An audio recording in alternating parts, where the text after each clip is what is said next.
Welcome back to Beyond Recovery, everybody. I am your host, Matt, and my special guest today is Jules.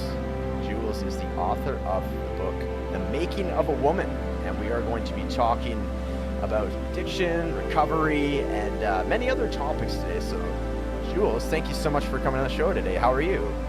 Doing great. I'm so glad we got this together. Yes, We're actually am I. able to do this today. Thank you. Absolutely, yes. So thanks. Yes, just anybody that's listening, what we're talking about, we had one of those technological issues days where we had this set up a few weeks back.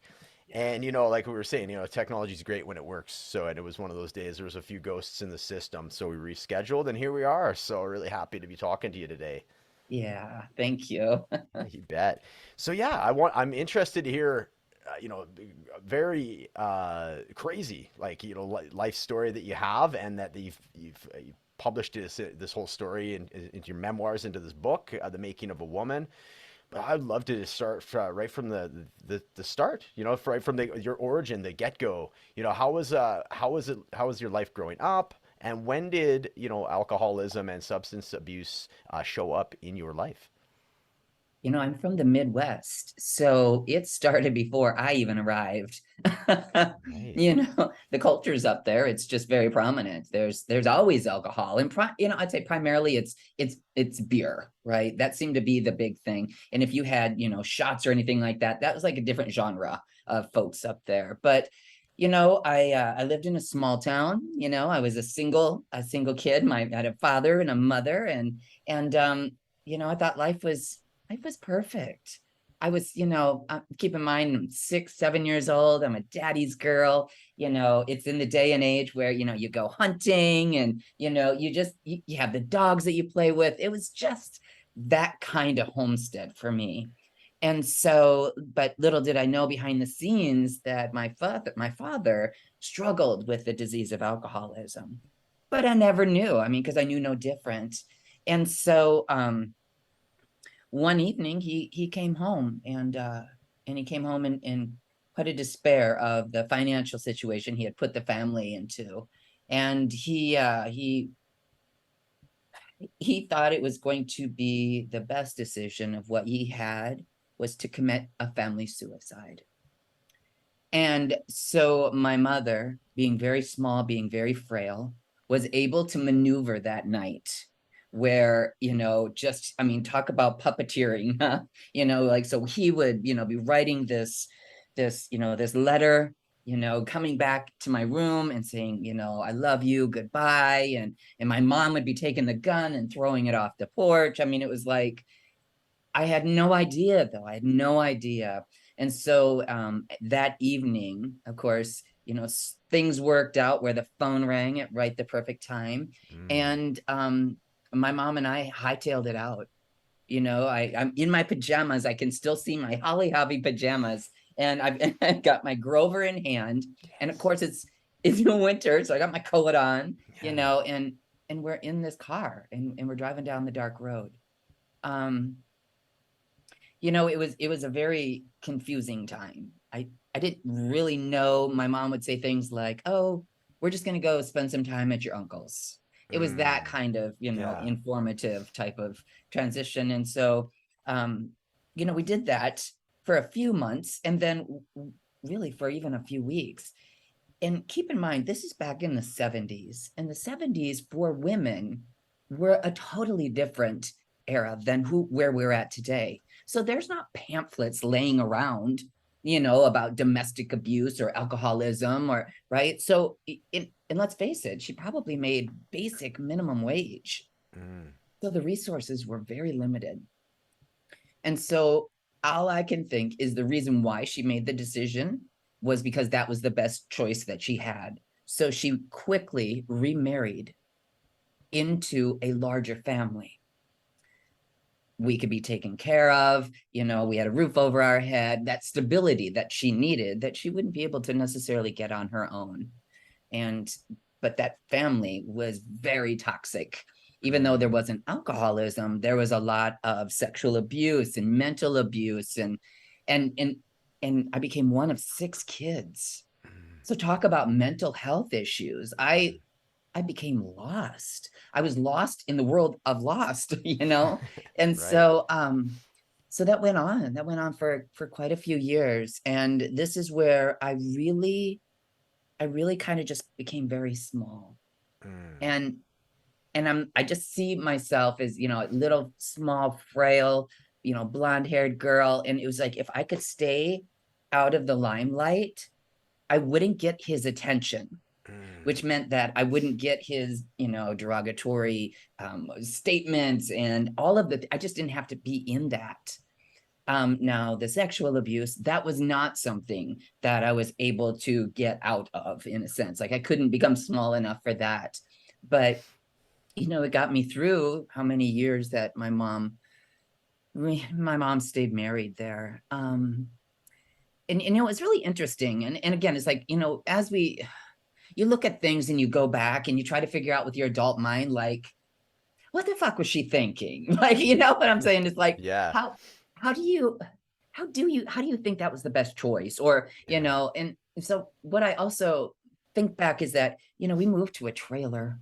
I mean, I mean, again, this is where we're at in the day and age. And she literally lived in the front half of the trailer, and I lived in the back half. So even physically, I Mm. was detached from my mom, my source, you know. So it was almost like I was destined to do this on my own, Right. something like this. um you know, so fast forward, we end up, you know, moving to another state and then on to, you know, Southern California, where by now all of the abuse, the mental and the sexual abuse, is now starting to really start to rumble. Because I'm that kid that's told that, you know, that back when the saying was you're meant to be seen and not heard. Yeah. And so I was, all that stuff was starting to surface, and I was coming into puberty. Mm. And so the rages started. So this is where I struggled with, um, you need to settle down. You're being too emotional. Ah. All of the things, right? More Yeah. programming, more boxes, more boxes, more Yes. boxes. And there's like this source within me where it's just like, I am not doing this. Like I am completely like oil and water repulsive. And so you know, the abuse got pretty invasive. And so there was a time where the authorities actually took me out of my home. Mm. And you know, I went to a YMCA camp. Gotta love it. Gotta love YMCA camps. Yes. Little did I know. um, I didn't know that I wasn't supposed to tell.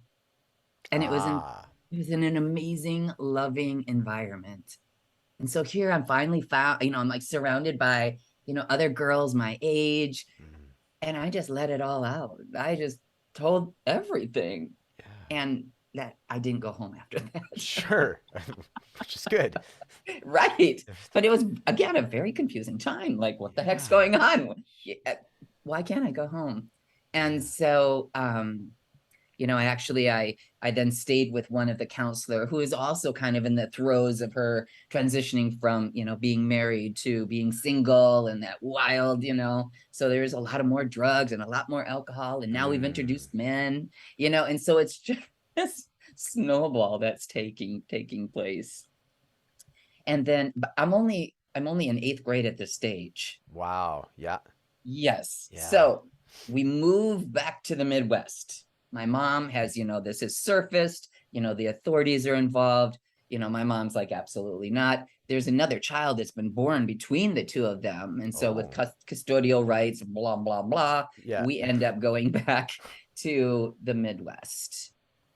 And now this is like going back to your traumatic home. Mm. Like Yeah. now I'm going back to that mentality again. Mhm. And so, you know, the drinking and the drugging, I mean, this is an everyday thing. These are my people. This is the way I get to be seen. I get to be heard. You know, I'm the cool kid from California. Finally, right? So the turning point was when I went in. I was in ninth grade, and the school counselor had, you know, they do those little check-ins and how you doing, and so he said, you know, Jules, you're probably not going to be very successful here. And I was like, what is that? You know, what is that supposed to mean? Yeah. And he's like, there are other ways to get your high school diploma. I said, really now? Okay, you are giving me the get out of jail free card. Right. I am out of here. And I dropped out 14 years old in ninth grade. Wow. And that's where my childhood stopped Sure. and where adulthood began. Yeah. Yeah, Wow. That is crazy. a lot of life to live in a very short period of time. By the time you're, I'm glad that you put the footnote of this is only in eighth grade, because I'm picturing this is by the time you're 17 or something. You're like, no, this is eighth grade. I'm like, whoa, I okay, may be acting 17, but right, no. sure, sure. Wow. So yeah, a lot there, and like one of the subjects that comes up right away is like when you're talking about where you're going back to that environment, right? And it's like that mentality, as you mentioned, and how that must have felt, right? You've been exposed, you've seen this other side of life, and then to go back to that, man, that must have been incredibly challenging for you.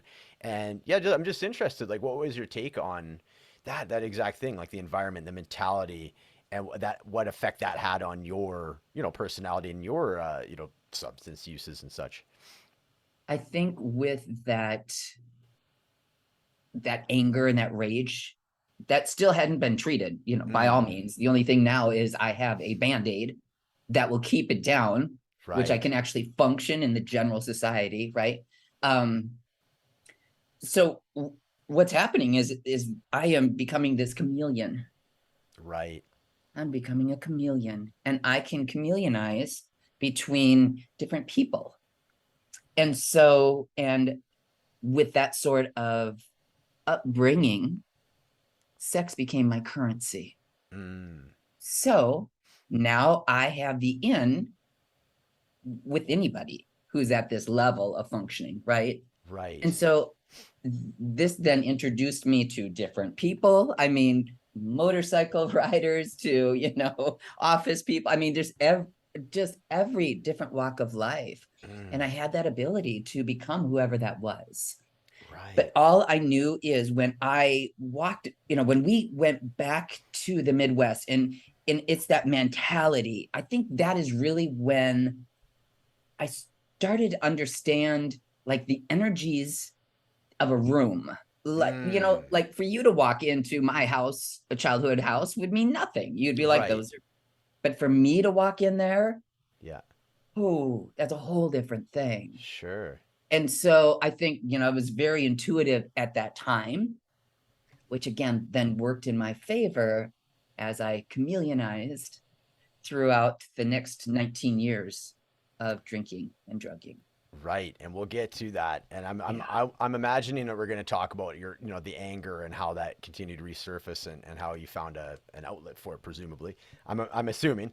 But the chameleon thing is so interesting, right? And I know you know people in their teenage years generally will have varying degrees of that as they kind of figure out how to socialize and become who they need to become. But it sounds like yours is very extreme. I believe that it would be, I imagine it has something to do with a bit of like survival instinct on your end, and everything is like very like the volume's way turned up on it, Way. right? So what Yes. was it like for you to resolve that? They did actually my cancel it, shelf that question. The first one I want to ask you is did you feel like you ever belonged to a group in that period of time, or was it a matter of kind of like the chameleonizing, as you say, and just that was your motif at that point? Were you not necessarily as concerned about being part of a group? What was that like, that dynamic of socialization for you at that time?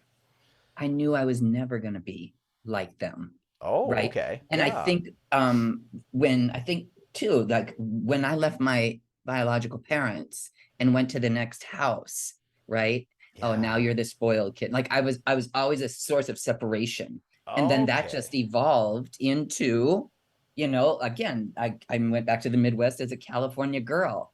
right, Oh, now you're wearing mini skirts and heels, and we work, it's a small town. That's not what we see here. right. So no matter what, I always felt not a part of Yeah, separation, right? Yeah, separation.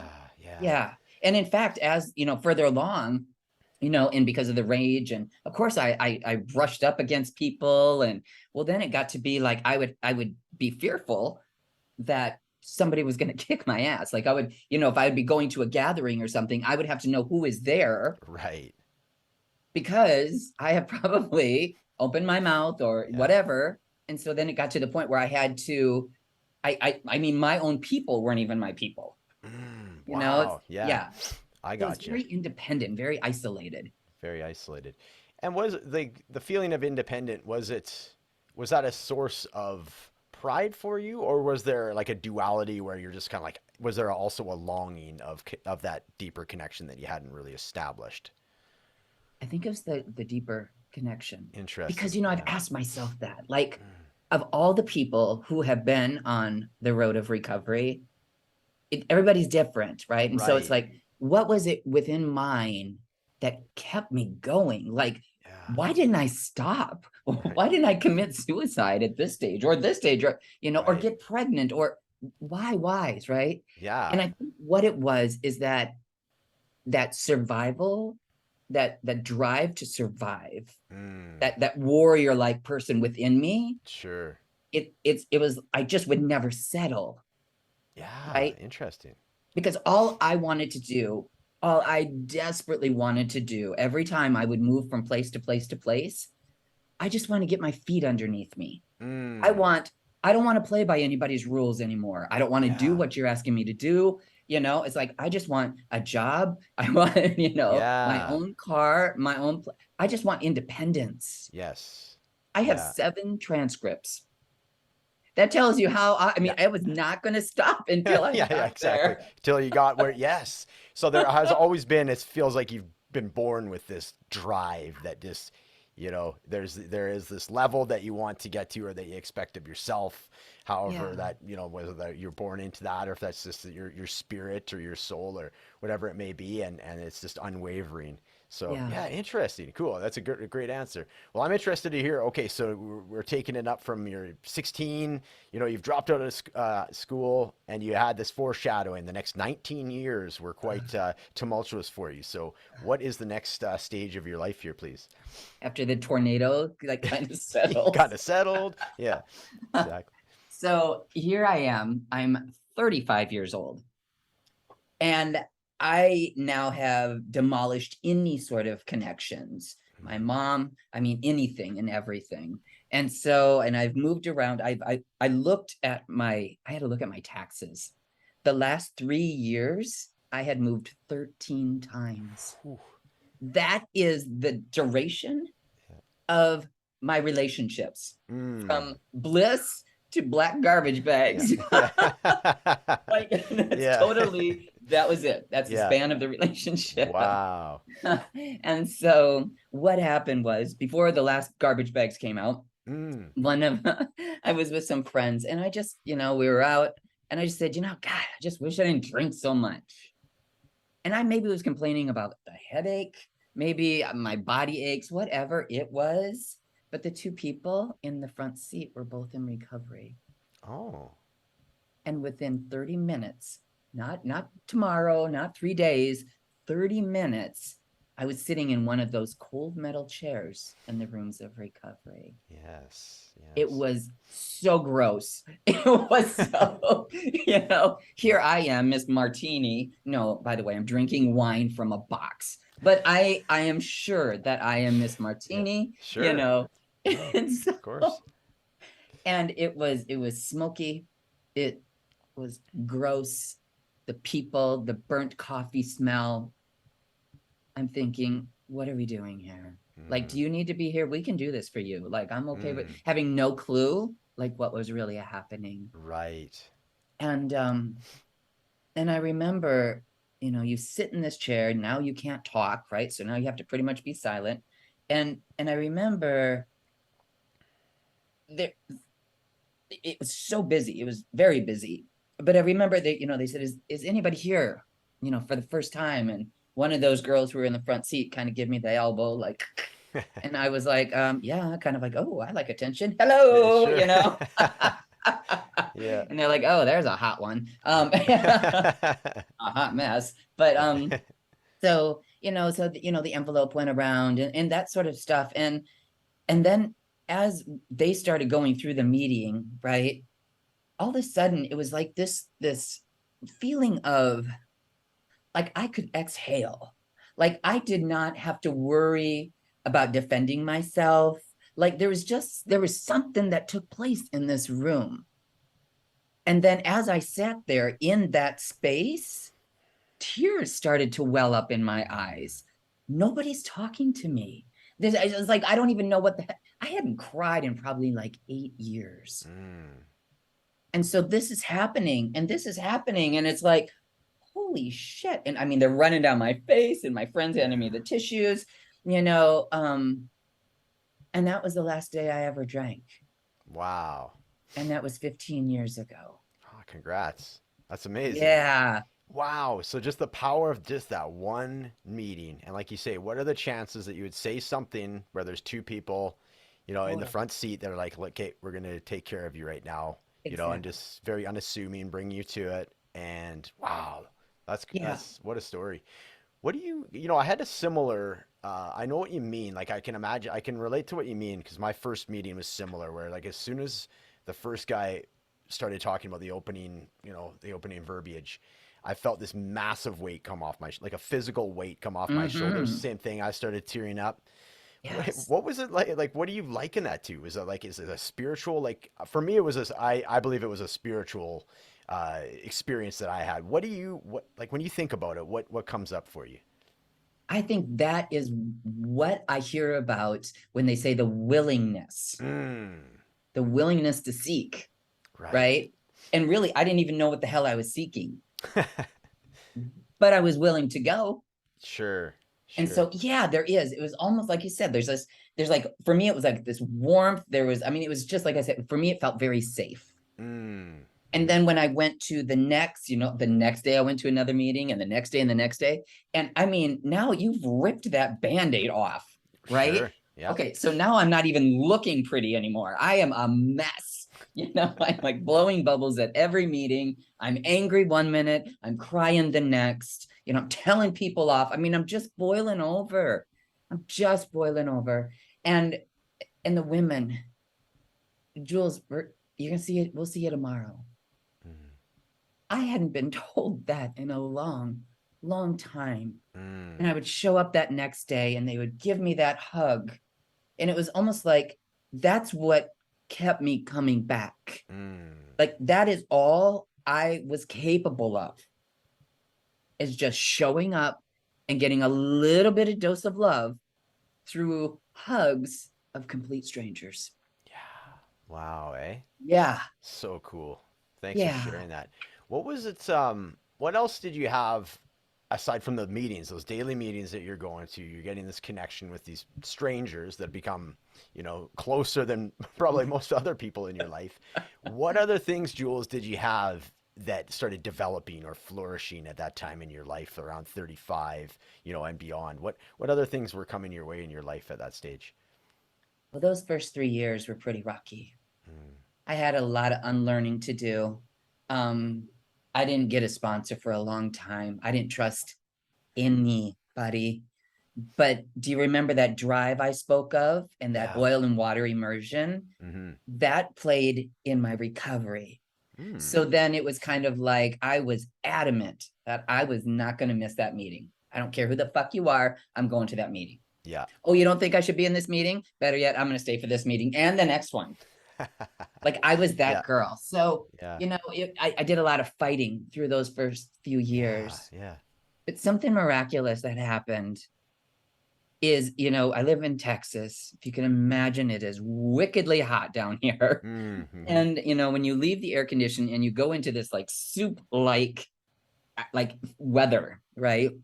It's hot, it's muggy, the sun is baking down. And we had just had a meeting on this whole higher power thing, right? Mm-hmm. Did not sit well with me. I'm in the Bible Belt. Does Yeah. not sit well with me at all. Yeah. And so as I'm walking out, my head is spinning with all these these thoughts of like, God damn it, I don't need this BS. And anyway, what happened was all of a sudden there was this little breeze that almost like wrapped around my neck, and my hair kind of gave a little whoof. Yeah. And I was like, I nobody can make the wind blow except source. Mm, And that was the glimpse. cool. Something as small and tedious Mm-hmm. was what I desperately grabbed onto. Yeah. And then that conversation, that conversation, that conversation. So then as things kept going, I was willing to listen. I was willing to, because I was so isolated, I believe that I was not distracted. Mm, I wasn't distracted by boys or girls, or, I mean, I was like, this is what I'm going to do. Because remember, I desperately just wanted a way to get my feet underneath me. mm-hmm. And now I've got it. I'm not gonna mess that up. Yeah. Wow. Yeah. Yeah. Yeah, that's a cool part, and that it's definitely worth recounting that time of your story because that does look differently for everybody. I like what you're mentioning as far as lack of distractions, just like this is your focus, and I also like the acknowledgement that there's like some synchronicities or quote unquote coincidences or different things that are steering you, and that Mhm. you're open towards that, not necessarily like God as and that's but more so like what you mentioned, source is what you're identifying with, Yeah. and just letting source essentially kind of pull you in a few different directions, trusting Mhm. in that, trusting in Mhm. yourself, and then like you say, the relearning aspect I imagine was huge for you. What was your curious, what was your relationships, your ability to have relationships at this point? Had you started to kind of shed that need to be a chameleon? Was that part of the relearning? When did it get to the stage where you felt like this is authentically who I am and I'm speaking my truth as opposed to trying to, blend in with somebody or saying something that you would think would, go over with the crowd you're in?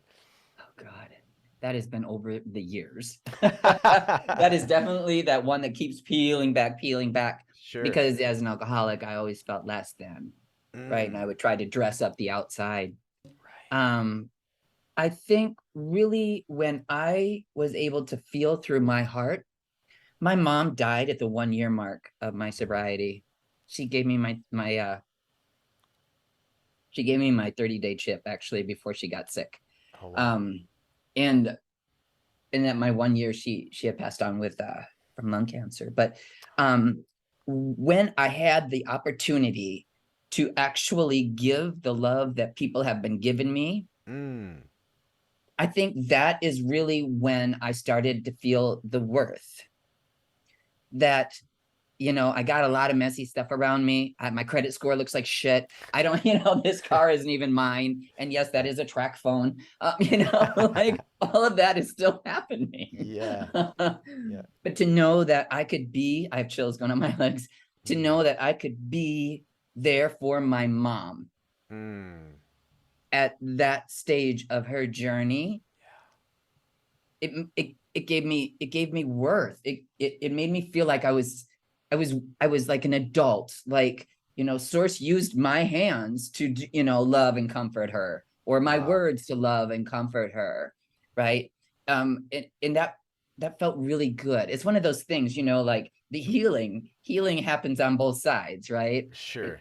Yeah. Giver and the receiver. And Totally. so that was probably right in the beginning. Right in the beginning, I got that glimpse of what that felt like. That's beautiful. It feels like a lot of things in your life have been like when you can look back on it, and I'm sure we'll get into this when we talk about the book and the writing of the book. But when you're looking back on it, it feels like everything has happened, for a reason and when it's needed to. And there's just been these things that have something has guided you through this, right? So then you could be there for your mom, for her last year. Uh, and that happens to coincide with your first year in sobriety and recovery. Like it's just Yeah. really cool how that worked out. So you took on a lot of different things as soon as you got sober. I'm curious now if we're at the stage where we can talk about what was your outlet for that anger that you had, that anger that this suffering and trauma that you'd had as a child and as a teenager, and now that you're sober, what was that like for when it was bubbling up? I know you got into like bodybuilding, various other things. What other things did you have to let that anger finally come to the surface and bubble off and dissolve? Or do you still have little bouts of anger? Like what does that show up like in your life these days? I want to go back and say that I am grateful for I'm grateful for the journey before I got sober, because Mm. that lack of trust gave me that independence with source, which Mm. is again that the distraction.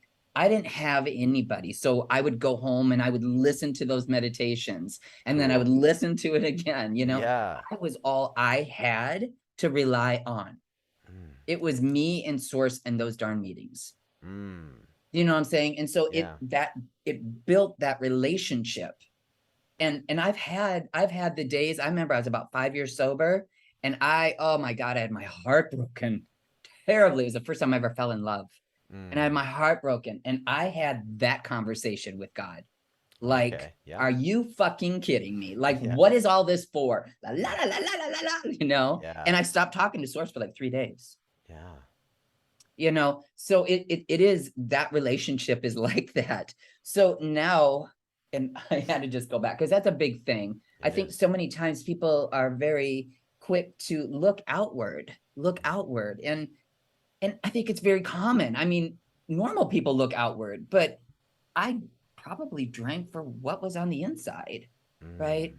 And so for me, in that authenticity that I speak so fondly of, it's having that ability to be like, whew, I am super insecure right now. This or I do not feel like I should. I think it's stupid that I write a book. Why should I write? Oh. Who wants to read my book? Like, I'm Oh. just another drunk. Come on, right? Like, to be able to Sure. put those words out there, and and and sometimes it's just journaling them.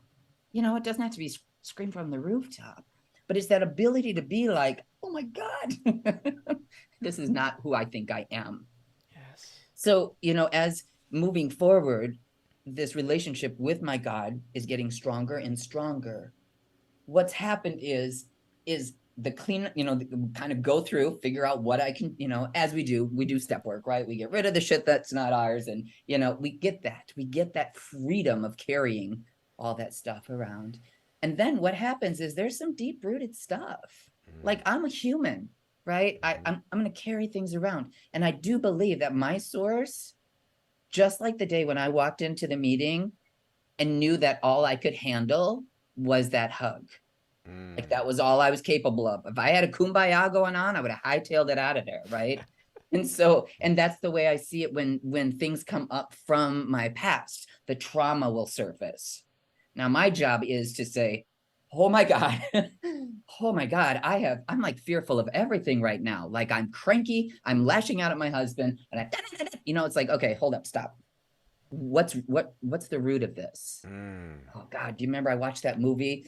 God, that movie reminded me of, and it triggered Right. me, right? Yeah. So Yeah. that's what it is. It's like doing that internal homework to be like, do backwards and Mm. figuring out what that is. You know, um, and and now it's like, I'm married. Okay, that is like recovery in a PhD level. Like, I cannot just not call him. Mm. Right. I could just not ghost him. I have to go to Yeah. the same darn room with him. No, it's like silent treatments are not effective. Not a thing at this point. Yes. Yeah. So, it's been, and then that's also what I am very mindful of the people who are drawn to me. Who am I drawing to me? Mm. Right. So a lot of times, I learn from the people in my life. So I'll see, like, I have a lady who has surfaced probably after 8 years. Mm. She was a power horse when I knew her. So Yeah. she's come to the surface. What am I supposed to learn here? Right. I had Yeah. a lot of dependence on her. Mm. Oh, I used to look up to her. Now I'm seeing her as a human. So it's kind of like, oh, what's just being very the observer, I think is what we've heard it called, just Yes. really watch, like, what's going on. Mm. And then I've also done the work of knowing what's mine and what's not. Mm. The four agreements, Yes. Yeah. like, don't take anything personally. Mm-hmm. That has helped with a 16-year-old. It's like, this is Right. not mine. This Yeah. isn't mine because I know it's not mine. Mm-hmm. And now I just get to, like, I get to be there and hold space. Yeah. But then there's those parts that just would never get, it wouldn't let go. It Mm. wouldn't let go. And I would still have that, like that see red, like that rage. And it's like, that isn't who I am today. You know, I've done the therapy, I've done the work. What is that? And so at age 35, I got sober. Age 40, I decide I am done with the cellulite on my legs. This is bullshit. I don't like it. I don't want to have surgery. I'm going to change this. So Yes. Yes. I went to a gym. I went to a big, muscle, one of the big competitor gyms. And I'm like, I want legs like yours. I want what you have. Right. Mm. Mm-hmm. She was like, okay, weirdo. So yeah. Yeah. It's like, damn, she's intense. Yeah. Knows what she wants, though. Whew, okay, we're gonna do this. Yeah. And that desperation, we hear about the gift of desperation, but the desperation for change, she gave me a meal plan that I did not get off of for over a year. I Nice. drank my gallon of water every day. I did my 6 meals, but I desperately wanted that change. And also, what happened, little did I know, is that going into the gym and moving that amount of weight with my legs as a woman, I also think it was symbolizing because of the abuse that took place. There's a lot of power in my legs, right? And so with that, that's where a lot of the abuse took place. So now Right. I'm gaining that physical power. So moving this weight, I leave a lot of that behind. Cool. And so I left a lot of my trauma in the gym. Yeah. Yeah. Oh, that's amazing. That's some powerful stuff. That is, absolutely. And that was at 40, so that was a big part of you. So yeah, another big layer, big chapter in your recovery, and this is to anybody that's listening that is starting or like sober curious or whatever. Yes, it is a journey, but it's like I believe that source, as you put it, gives you what you can handle at that time, right? Totally. If you had decided to go to the gym at 35, timing might not have been correct, right? So keep that in mind too when you're hearing all your list of accomplishments and everything. Remember that you're doing it when you're drawn to it, right? And so it's not trying to do everything at once. So that's why I'm really enjoying listening to your story here. So yeah, interesting. So you're now you're working out, you're feeling better, you're getting that external feeling of like you're comfortable with your own body in sobriety, which is a huge difference from being comfortable in your own body after a few drinks or whatnot, right? So Yeah. big Being difference naked there. Right. Right. Try that one. Right. Lot different, right? As is sex life and everything else, right? It's Yeah. I know that was a big one for me. It's I was a lot more open and promiscuous after a few drinks, and then afterwards, I'm actually a shy guy, right? So I went back to that. I'm like, oh my goodness, this is a little bit harder than I remember. So things of that nature. But yeah, like back to your story.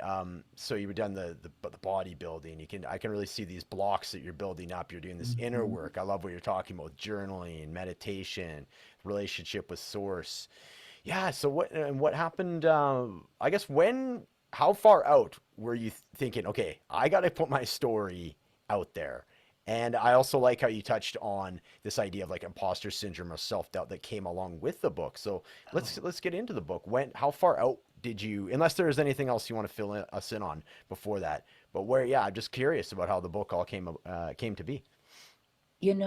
I think, and you might have this as well. Anytime we tell normal people our story, their first response is, "Girl, you need to write a book." Yeah, yeah. So I think I've been told it for a majority of my life, right? Sure. Like even in drinking and drugging, I was still like, "Girl, you need to write a book." Yeah. And so again, I'm very mindful. This is right when COVID happened. So the big lockdown takes place. And things lined up before that where I was actually, I kept pushing. I call it pushing the wet noodle.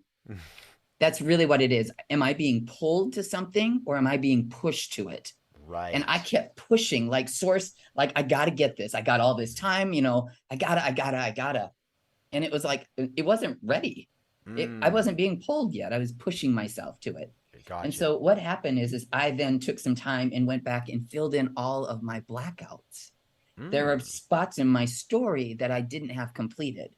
Right. I'd never in all my years put it all together. So when that took place, then the lockdown takes place, I start reaching out. I have one friend who says, who listened to who told me about this friend, who told me about this friend. And I'm calling people I've never talked to before, like some guy in Chicago who, I had a ghostwriter and did an interview with him. Like, so uncomfortable. And speak of inferiority, like I'm the dropout. The initials after people's names, that intimidated me. Right. So here I am talking to this attorney who's written this book and who, even though it's vulnerable, he still has those letters. Right. Right. Yeah. So then, and I think what really was awesome is when I met Marlena, I went to a website that somebody had suggested, right? I'm listening, I'm doing exactly, taking notes, the whole works. And then it's kind of like a mystery, like a little, what is it called? A scavenger hunt.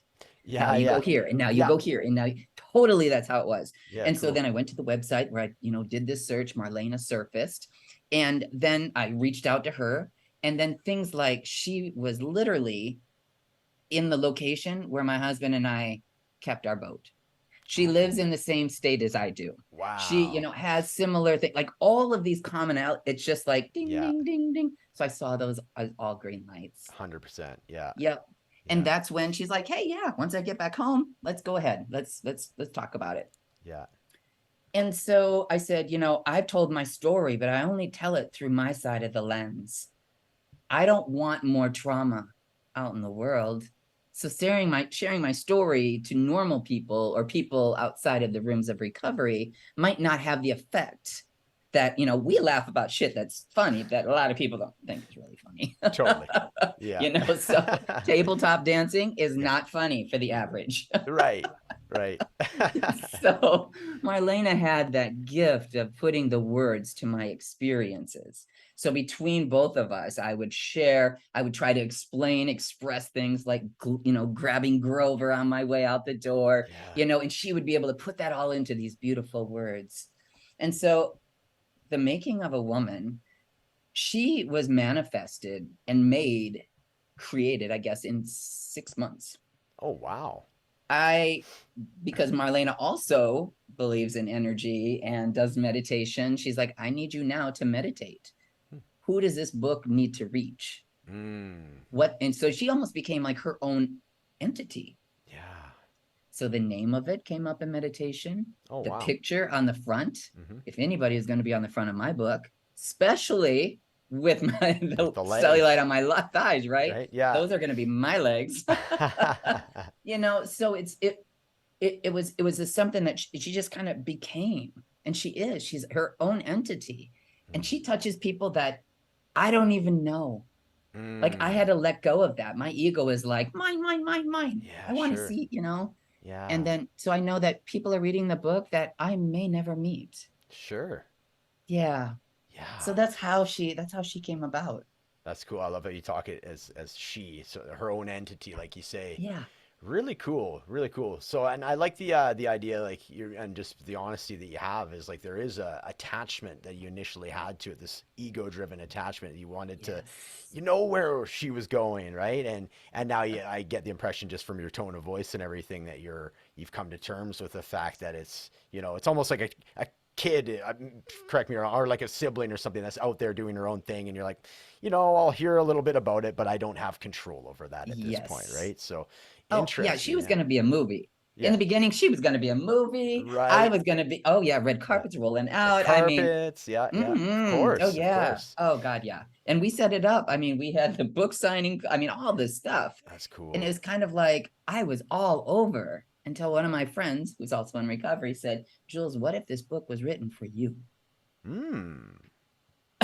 Yeah, it's like, boom. Yeah. Wait, what did you just? Those are some simple words. Sure. And at that point, I was like, and somebody also told me, now you're immortal. Wow. I will never die. Yeah, wow. My story will forever be out there. We'll just echo on, right? That's so cool. So there's some healing right there. Absolutely. Because we'll read books that are 20 years old when we were in school. For sure. Right? There's still, books from, like generations way back that still have so much pertinent and some of them even ring more true now than ever before, right? So, Absolutely. and a story of recovery and a story of yours is, yeah, absolutely timeless, right? It Yeah. is timeless. So, yeah, kudos to you for, and like, I admire your vision and to be able to see that through to the end. And what are some of the reactions that you were getting at book signings? Like, I'm curious, did you have, maybe not quite the red carpet, but like, it sounds pretty close. I mean, you got people lining up to see you, meet you, comment on the book. What was it like? Okay. It was a little, well, first off, the people that showed up in the beginning, I all knew. So my Okay. heart was open to them, right? Sure, That sure. really helped. But there were other people. And I think too, like in the bodybuilding world, people will see your exterior and they'll be like, the conversations start, right? Sure. And so, it's kind of like, oh, I really want to be able to do this. And so you start comparing stories. And so Ah, people will start doing that, and even when I'm out, even well past, book signings and all the events that we did, and I just say, written this book, and they're like, oh, I would love to have a copy, mm, I have a friend who could really use that, sure. Yeah. so it's, now again, I think by making or seeing it as an identity of her own, I'm not taking credit for it. Hmm. And that's Yeah. something that's very important to me, because as a human, I'm equipped with an ego. That ego, let's face it, she saved my ass. Mm, I do not want to kill her dead. right. Absolutely not. But I Right. need to keep her right sized. Yes. So it's almost like, here's your vitamins. I hope they do well for you. It's kind of like, that's how I think about it. And so I'll write in there, like in my book, I would say something like, I hope this book pisses you off, and I hope it empowers you, and then I hope it, makes you thrive. Like, Right. it's like, Right. it's raw right from the beginning. Right. I can imagine. Yeah. Yeah, it sounds like your story was raw right from the beginning. So yeah, Yeah. and now you can reflect back on it. I mean, it came out last October, correct? It was, Yes. Yes. yeah. So and it's available on Amazon. There's like the hardcover, paperback, Kindle edition. Do you have the audiobook? Did you have you I haven't, but people have haven't? said, Jules, your Yeah. voice, you need to do this. Totally. That would be very interesting. I would definitely get it. If it ends up on Audible, let me know. I'm a big audiobook person. I read, I think, a handful of books, but just because I'm out and about and moving and walking and working out, Yeah. so I'm a big audiobook guy. So keep me posted on that. Okay. I promise. I'll definitely give it a listen. Yeah. So, and yeah, well, how is life these days for you now? It's like, you got the book is, I guess coming up on its 1 year anniversary. She You've is. released all this energy from your story. There's been a ton of recovery that's been going on. You've had a chance to do a little bit of a book tour as well, by the sounds of it. Getting on lots of podcasts. Yeah. Yeah, what's life like for you nowadays? Like, how does that feel? Like, this reflecting, even in this context of this podcast, how do you feel right now? Sometimes I have to be reminded. Hmm. I don't I, I live life in the moment, Mm. right? And and yeah, it's a great book, but I think I have the same chitter chatter like everybody else, the yeah buts. Yeah, of course, of you know. course. Yes. Um, and I think too, because I always wanted to do something bigger and better. And so I'm very grateful that I did that. And I'm, perhaps there's more to be revealed with her, you know. But I continue to listen to what's being presented, Mm. right? And so that is something, okay, it's like, it's not like it's said and done, but it's like, okay, that's been done. Like resting on your laurels, I think is what we call it. Like, Yeah. it's like, okay, yes, this is a beautiful resource. But now as I move forward, I met my husband. Um, living in the Midwest, we don't go swimming, right? There's lakes. You don't swim in the lakes. Yeah. But he loves to be on the water. So Mm. I learned how to sail. Cool. And so I have a day skipper a Yes. certificate, which means I can sail boats. And I also am a rescue diver. Wow. And so my husband and I have been able to do things like that again. So I goes to different islands. My story, then I go to different, rooms of recovery in different places. And Mm. and so it's constantly like, there's always a challenge, Yeah. right? Yeah. One of the cool things about my bodybuilding, right? Remember, I was just trying to curve up the tail back there. And so, but what happened is I think it got to be like year 3 of bodybuilding. And, people are asking, do you compete? Do you compete? And I was like, oh God, no, hell, no, no, no. Are you kidding me? Yeah. And then finally I did. I went and I did a competition and I Wow. laughed because I took third and there was only 3 of us, but I took third. Hey, third. There you go. Didn't have to say the backside of that story. Third sounds. No, Yeah. but Rick, I'll be honest. I'll be Yeah. honest. There we go. And Yeah. so, so then, a few years later, I continue to build on this, building, and I'm really just seeing these changes. And I think too, as women, to be able to feel physically powerful Mm, is very, very healing. sure. And so, it went to another year where I was like, yeah, I think I want to try another show. So I did this show and I didn't do as well as I thought. Again, I took third place and I was like, eh. And the judge reached out to my coach and said, there's one more show left this year. And I think if we put her in a different division, she might do really well. I had to learn how to wear heels on stage. I mean, I had to, I did this show 12 days later and Wow. I knocked it out of the park. I Nice. took first, second, and third. What? How's that possible? That's And it amazing. also qualified me for nationals. Wow. And last year, I took third in nationals. Yes. Wow. Incredible. Yeah, Incredible. incredible. I wouldn't have So cool. even known to ask for that. Right. Yeah, Yeah. right? Yeah. And it's another one of those things that had that conversation on happen. Hey, I think there's something here if we just go into a different route. Yeah. You would have been like, hey, I got third. That's all good. I've tried it. And then look what came out of just that one little, you know what I Yep. mean? That One again, little. the difference between like pulling, you're being pulled to it or guided to it versus Mm-hmm. pushing and, trying Yep. to control and force and ego driven, behavior. So really cool story. That's a great one Yeah. to kind of Super cool. wind things down with you. That's great. I have 2 final questions for you, Yeah. Jules, and thank you for your time today. This was a wonderful story, and I'm so happy that we were able to do this. This one is you touched on it earlier, but I'm interested to see how you summarize it. What is your definition of authenticity or you being authentic? What does that mean to you? Ooh. I think it's that ability to turn in no matter what it looks like and see it, witness it, recognize it. I think that is the number one. That's the number one thing. If you have that ability, then anything is possible. And then you act. So you see it, observe it, and then you act from what you're seeing. Essentially, is that Yeah. That okay? may be journaling. Remember we talked about journaling? Yeah, It may be yeah, just talking to somebody, maybe totally. going to get therapy, whatever it may be, but that Yeah. ability to actually turn in, Mm, see it. love that. It's really good. Last question. Where can we find you online if somebody's interested in reaching out to you? Where's your most common haunt on social media or email, whatever it may be?